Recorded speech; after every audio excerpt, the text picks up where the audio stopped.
আমি মরে গেলে তুমি কি আরেকটা বিয়ে করবা?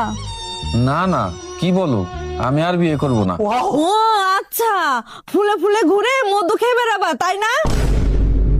আচ্ছা, আমি বিয়ে করে নেব। সে তো করবেই, আমার মরার অপেক্ষা করে তো তুমি আসো।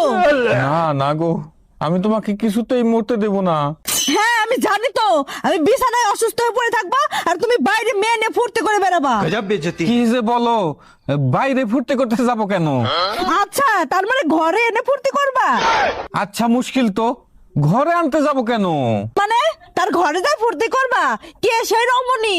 পাশের বাড়ির ভাবি? আমি মনে হয় বুঝি না। আরে ধুর, উনি তো বয়সে আমার অনেক বড়। ও আচ্ছা, বয়সটাও তাহলে জানা হয়ে গেছে। আরে না, আমি জানতে চাই নাকি, উনি তো নিজেই আমাকে বললো। কবে বললো? তুমি ওর বাড়িতে গেছিলা তাই না? আরে না, ওনার ফোনটা হ্যাং করছিল, ভাইয়া বাসায় ছিল না, তাই আমাকে একটু ডাকছিল।